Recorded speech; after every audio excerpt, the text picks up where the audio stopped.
So guys, nagpapalit tayo na ngayon ng transmission filter nitong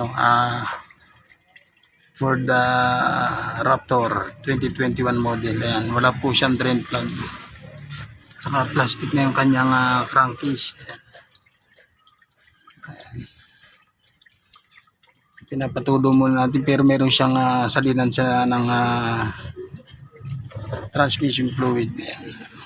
Wala po kasi siyang drain plug. Ayan, kaya unti-unti nating pinapatagas muna bago matanggal yung kanyang crankcase guys.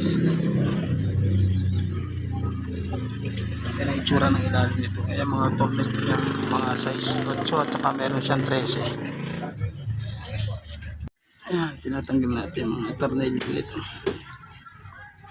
para maibaba na natin yung kanyang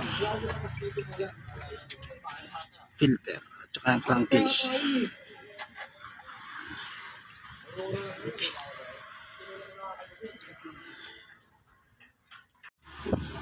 Bababa na natin ito guys.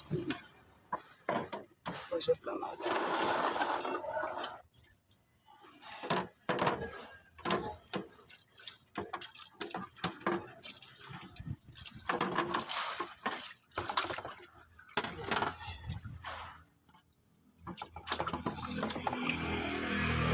Ito papalitan natin ang transmission filter niya.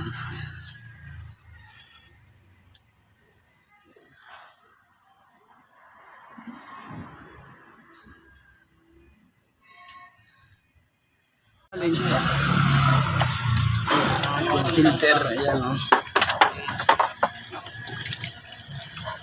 Ayan yung filter o.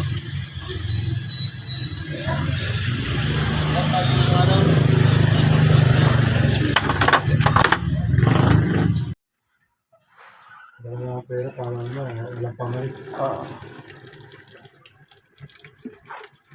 Yugas muna tayo ng case. Tapos hanginin natin ito guys. Para malinis. Sa hanginan pa po ito guys. Ito yung pinakang gasket na ayos pa naman yung natin palitan.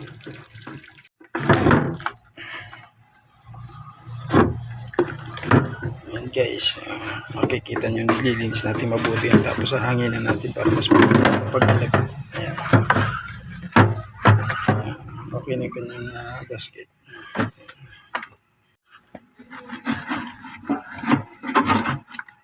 Ito yung ilalim ng kanyang crankcase. Babantuhan natin.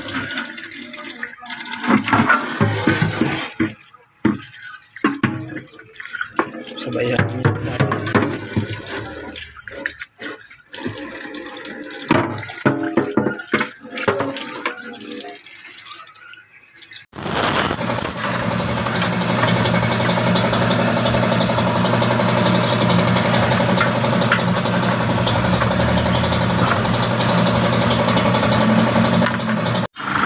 Ayan o.